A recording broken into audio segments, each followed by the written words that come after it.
Pima County Sheriff's Department shutting down a Catalina Foothills neighborhood in connection to the Nancy Guthrie investigation. It is all happening near Orange Grove and First Avenue, and Placita de Graciela and Camino de Michael are now closed down. Now, Jacob Owens is near the scene covering the latest from there. And Jacob, what have you learned since we last checked in with you?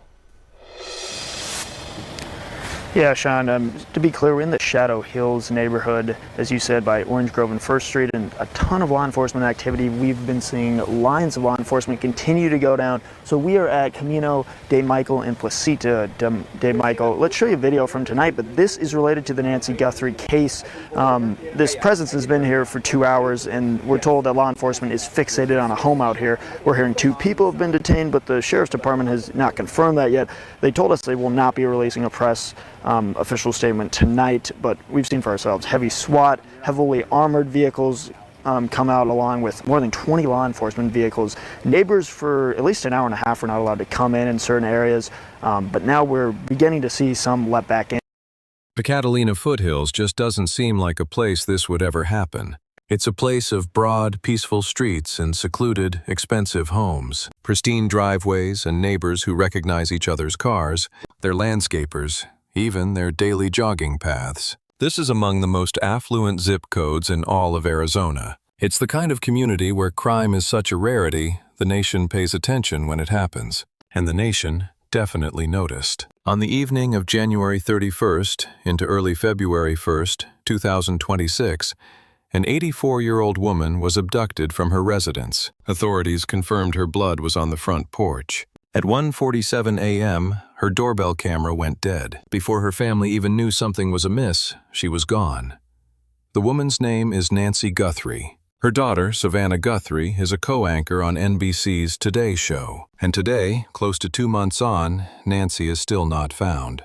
But there has been a major shift in this case. The FBI has returned to that area, not for a routine canvass, nor to re-ask questions from week 1. According to News Nation's top investigator, Brian Enton, the journalist who has likely logged more hours in Tucson on this case than any other reporter, federal agents are back with highly specific, name-by-name inquiries. Those questions are zeroed in on a house located very near to Nancy's own home, a home that was recently unoccupied. A house which a former SWAT commander from that very same county, Pima County, told Parade in an exclusive interview could have been a central operating base, a staging point, or a command center where, in his expert opinion, someone was watching, waiting, and charting all movement on the street before February 1st.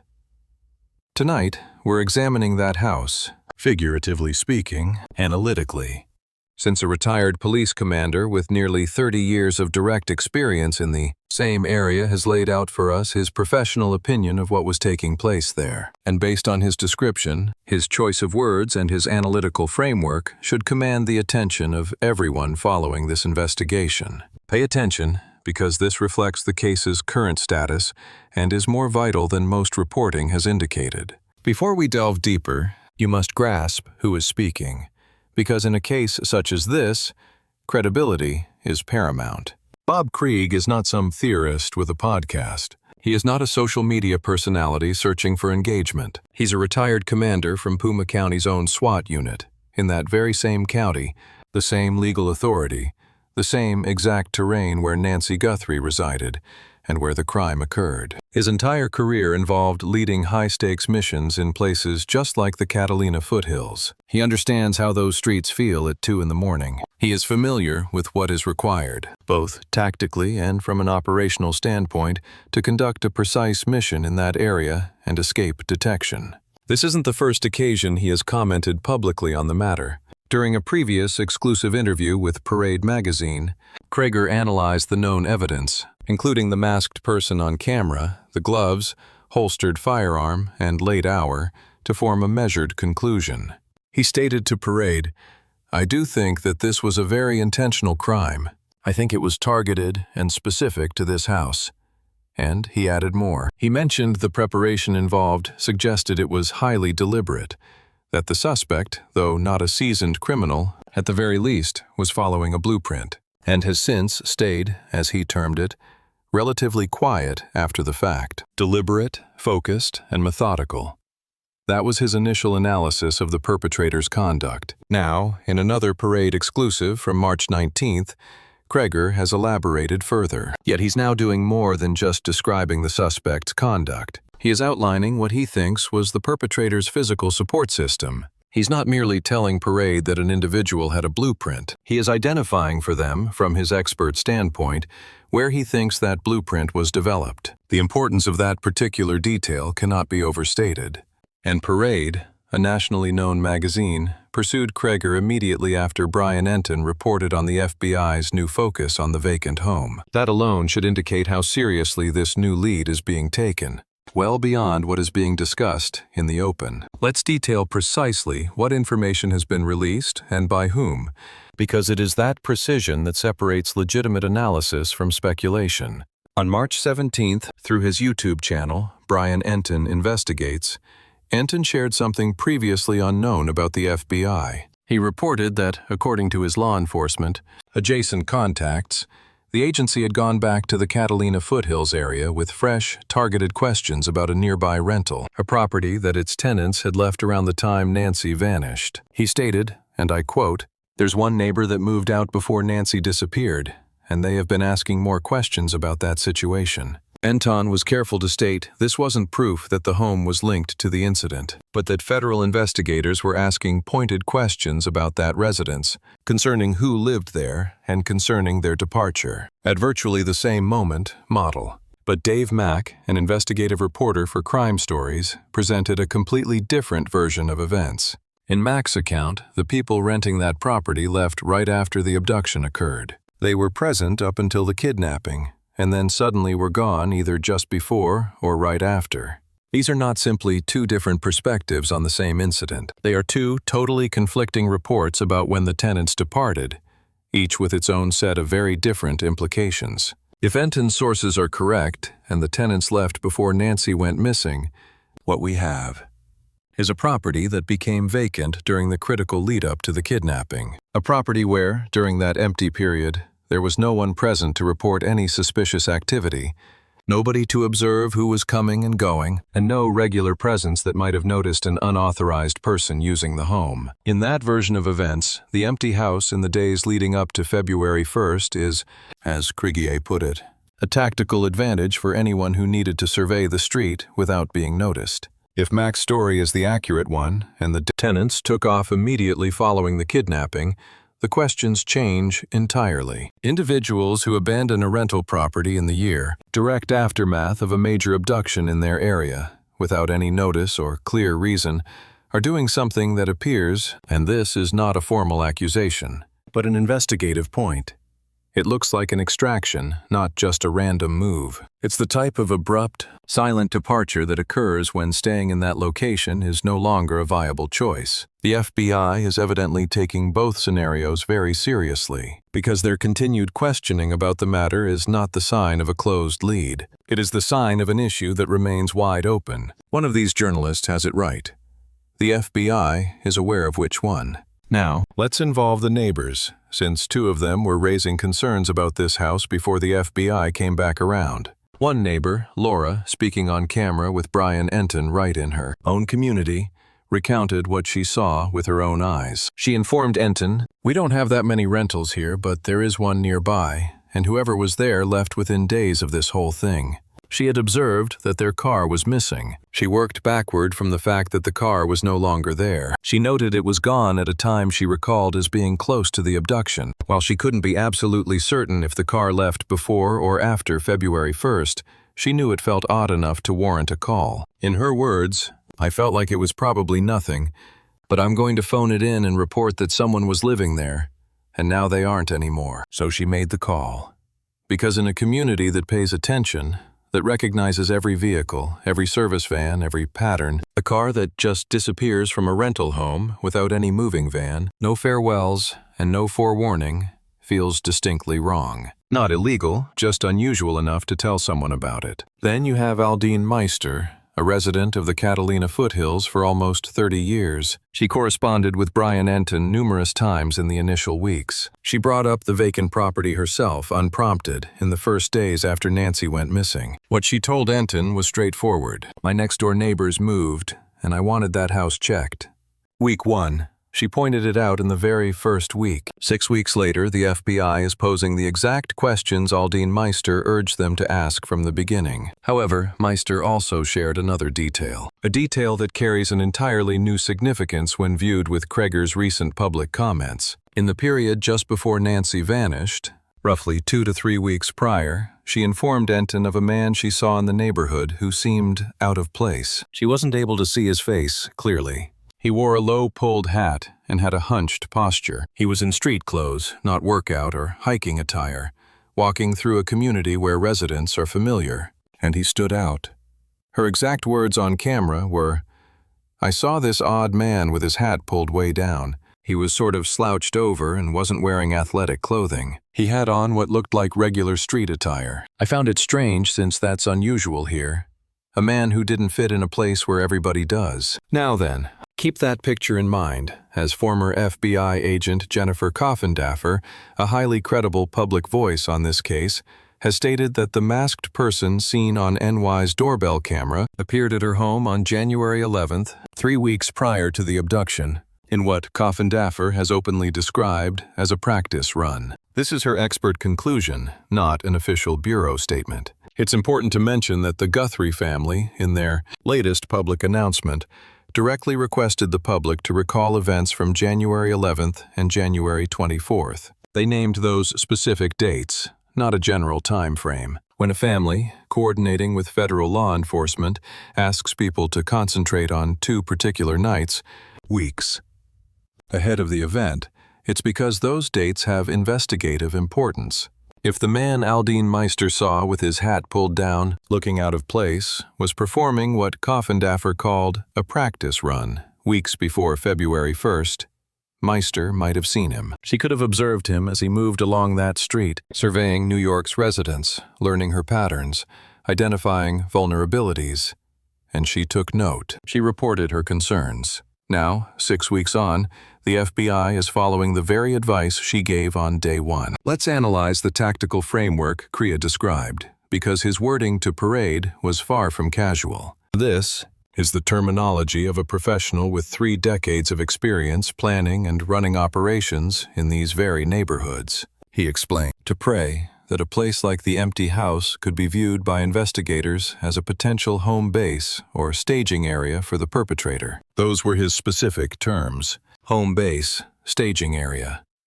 Tactically speaking, a staging area is where you position your equipment and store your supplies. It's where you go back to after surveillance missions, where you can operate without suspicion because you have a valid reason for being there. You're a tenant. You're the person next door. No one questions why your car is in that driveway. Kriya explained to Parade that occupying a nearby rental provides an alibi for being in the area at various times. He intentionally called it a cover story, which is different from an alibi. Your alibi explains your whereabouts after an event has already taken place, but a cover story gives you a reason for being somewhere before anything goes wrong. It allows someone to be sitting in a car on that street outside a house at midnight. So if a neighbor happens to look out and get suspicious, there's an immediate excuse. I'm just visiting next door. That's it. Problem solved. No one reports anything. Kriya then offered a more tactical observation. He mentioned to Parade that an individual using a vacant house nearby would be better positioned to operate unnoticed, watching the neighborhood's rhythm and the movements of its residents. The schedule of events, including Nancy's routine among all the other people. What he's outlining, from his expert view of nearly 30 years in Puma County policing, is pre-operational surveillance. This idea is a component of every well-planned abduction. An operation this precise is never improvised on the spot by a newcomer. The first step is always to watch. They get to know the patterns of a location. They create a profile of a target's most exposed moments, when they are most isolated. They identify the openings, and from about 50 feet away, which is a safe guess for the space between homes in the Catalina foothills. This is what consistent observation over several weeks reveals about a house and the person inside. You learn the exact times the bedroom lights are switched on and off. You can map out their morning and evening habits. You learn which entry is favored, the main door or the one from the garage. You can note when a vehicle is present in the driveway and when it is gone. You can measure the precise interval between the garage door's opening and its closing. You can figure out which security cameras are pointed toward the street and which aren't. You can tell with high certainty if someone has visitors stay over or if they are by themselves after sunset. This isn't just guesswork. That's the intelligence that 50 feet and weeks of patient watching will yield. And the publicly confirmed and verified sequence of events tells us that on January 31st at 5:32 p.m., Nancy's last evening, she took an Uber to a family dinner. She was brought back home at 9:48 p.m. By 9:50 p.m., just 2 minutes after, the garage door was shut, showing she was back inside. The street was quiet and dark. No guests, no one else staying the night. Later, at 1:47 a.m. on February 1st, her doorbell camera stopped working. It just went offline. If an observer had been monitoring that residence from a close-by location for any decent length of time before that night, in Creer's professional opinion, they would recognize the window between 9:48 and 1:47 as the time to act. A span of almost exactly 4 hours alone, a silent neighborhood, and no one to see. The cloaked figure seen on that doorbell camera came fully equipped. This is certain. Ski mask, gloves, a jacket and long pants, a sidearm holster, and a 25-liter Ozark Trail backpack. The FBI has officially stated the person is a male, standing roughly 5'9" to 5'10" with an average build. Yet months have passed with no official identification, no capture, and no person of interest named. This is not the attire of someone acting spontaneously. Every specialist who's reviewed the clip agrees. This is an operational kit. This suggests groundwork being laid for a precise action on a chosen night.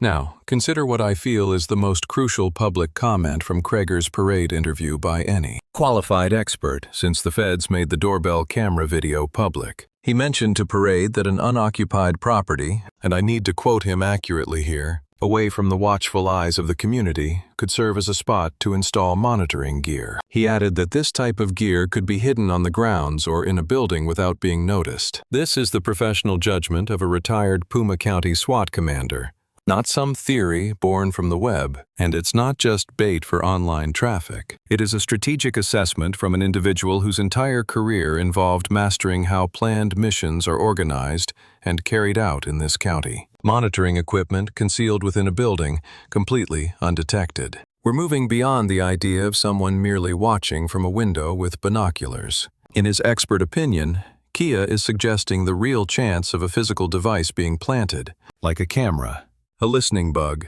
or a motion detector.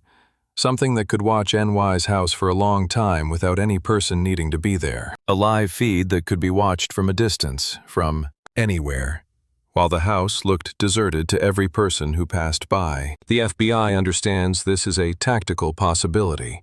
Cree understands it's a possibility. And the detail that federal investigators came back to that area weeks later, asking pointed questions about that exact property, shows they are at the very least exploring this angle with genuine seriousness. Let's now discuss the construction worker angle. This is a parallel line of inquiry that has been largely ignored or overlooked by most reports, and its importance lies in what it reveals about the FBI's evolving theory of the case. Based on the reporting from Brian Enton, the FBI's questioning wasn't limited to just the empty rental property. At the very same time, agents were asking locals for the names of each contractor and builder who was present at nearby construction sites before Nancy went missing. They didn't want business names or vague project details, but the names of individual workers for each project and time frame.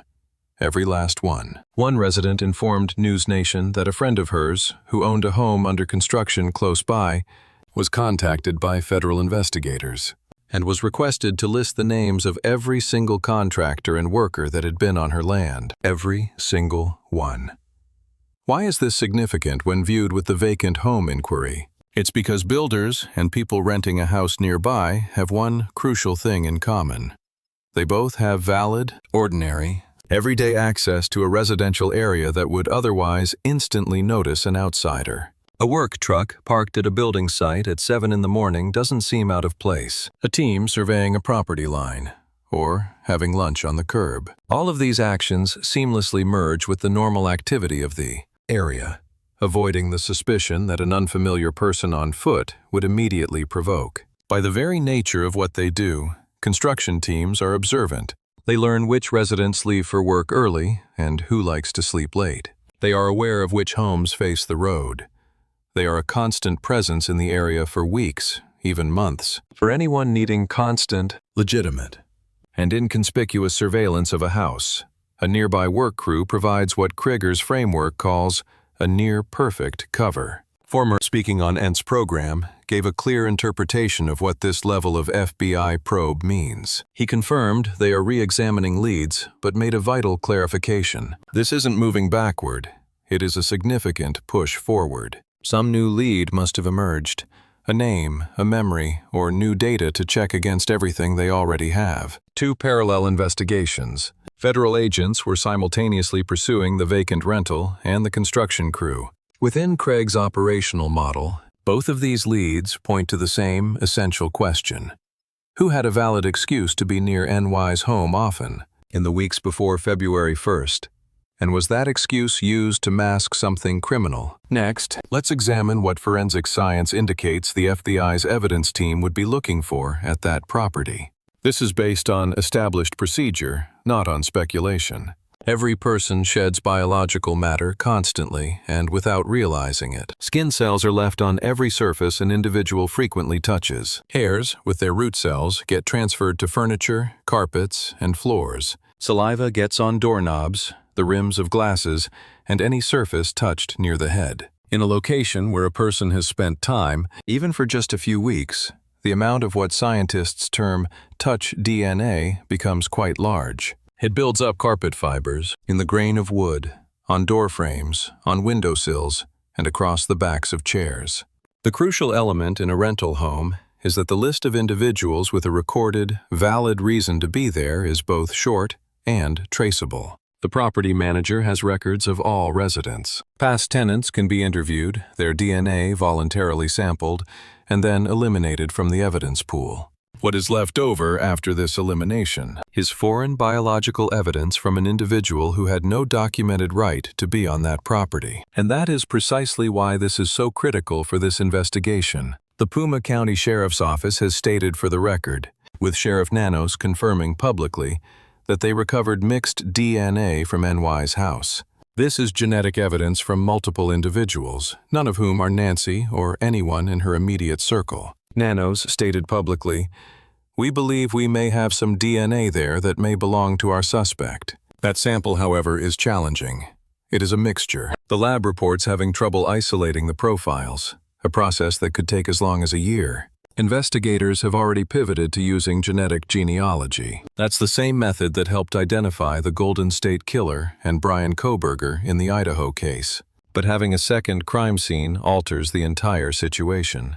If that vacant house was used as a base of operations, which, to be clear, is Krieger's expert opinion and not a confirmed fact, then it stops being a simple neighborhood curiosity. It becomes the location where the kidnapping was actually planned. And if the forensic examination of that property produces biological evidence matching the unknown sample already found inside NY's home, authorities have what prosecutors rarely see: a forensic link. We have two distinct crime scenes, with separate evidence collections and independent chains of custody, yet the identical DNA profile turned up at both sites. This brings up a legal question that cannot be ignored. How do you explain your DNA being in two places? Reconcile your DNA's presence in the abducted woman's residence and at the property next door. In other words, as any federal prosecutor would confirm, this evidence structure is profoundly different from a single scene sample with no other physical traces. We have furniture rearranged to get a clear line of sight to NY's property. Indentations left in the carpet that are impossible to remove without professional help. Scuffs on a windowsill from someone repeatedly standing there to watch for long periods can be recovered. If spy gear was installed and then taken out, the removal itself leaves clues. Mounting holes, or adhesive residue with a unique chemical signature, marks from cables run along baseboards and window frames, and any storage devices, like micro SD cards or tiny flash drives, easily missed in a rushed exit, which could hold weeks of video recordings of New York's home. There's no confirmation that any of this was actually found. The FBI hasn't revealed the results of their search of that property. I am simply outlining standard forensic procedure, the steps any competent evidence response team would take to methodically search for items based on the precise operational plan that was publicly described. This was the FBI's statement when Newsweek reached out to their Phoenix field office directly for comments on the vacant property and the inquiry into the construction workers. Their written statement said, "We generally do not answer queries from independent reporting. Furthermore, as a Department of Justice rule, we do not comment on active cases." That is a complete non-answer. It's the bureaucratic version of a slammed door. And in a case where the Bureau has selectively chosen to release certain information, like the video from the doorbell camera, the verification of blood evidence, admitting DNA was present, calling it a targeted abduction, their pointed decision to avoid mentioning that one property is significant in itself. They haven't stated that the property was searched and ruled out. They are not claiming that nothing important was discovered there. They are silent. And in this case, that particular silence is a strategic decision. In late March, former FBI agent Jennifer Coffin-Daffer spoke directly about the investigation's progress. This was her assessment. Behind the scenes, NY's case is white-hot in every single investigative area. In her words, "Just because we can't see what the FBI is doing, I guarantee they are drinking from a fire hose with more investigative leads than most cases ever see."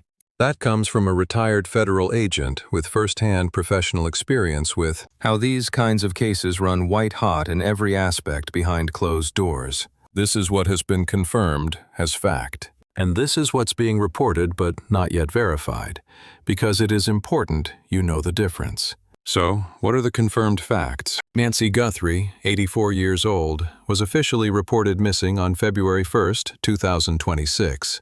Investigators confirmed blood was present on her front porch. Her doorbell camera stopped recording at 1:47 a.m. Before going dark, it captured a masked person armed with a weapon in a holster. The Bureau has provided a description of a male, between 5'9" and 5'10". Unidentified mixed DNA samples were collected from within her house. Sheriff Nanos has publicly stated he believes the abduction was targeted. A $1 million reward has been put up by the Guthrie family. The FBI contributed an additional $100,000. Although over 13,000 tips have come in, Nancy is still missing. Here is what has been reported by credentialed experts and journalists, but remains unconfirmed by the FBI. A renewed interest in a vacant rental nearby, reported by Brian Enton through his law enforcement adjacent sources. There's also the investigation into local construction workers, a detail also reported by Enton. A discrepancy exists between Enton and Dave Mack's timelines for when the renters departed. We have Kreger's framework for a potential staging area. This is his professional view, not an official conclusion, alongside Coffinder's theory of a trial run on January 11th. This is her expert judgment, not verified by the FBI. There is also the accomplice theory. That's the professional opinion of retired detective Kurt Dabb, based on the facts available to the public. Every lead has been reported, every source identified, and every distinction made clear. Nancy Guthrie is 84 years old. She was snatched from her home in the dead of night, wearing only pajamas, without shoes or her vital daily medication. She relies on that medicine to live. Her family is, to use Savannah Guthrie's own word, in agony. If you happen to be near the Catalina foothills between January 11th and February 1st, 2026, if you noticed a vehicle that seemed to be in the wrong place, a person who didn't look right, or a light in a house that should have been empty, or even a car that was there one day and gone the next, the Bureau wants to talk to you. The tip line is 1-800-CALL-FBI. You can also submit a tip online at tips.fbi.gov.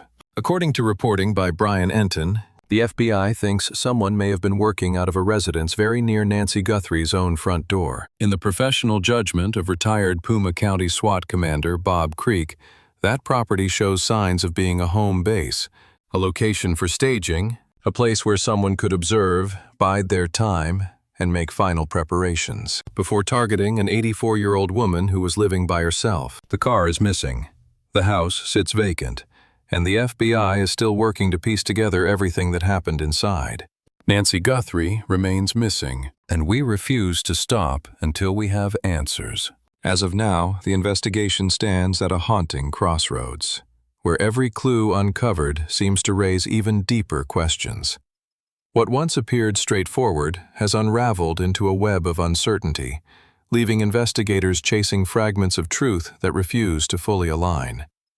Each new lead carries both hope and heartbreak, as the possibility of answers feels just within reach, yet never fully grasped.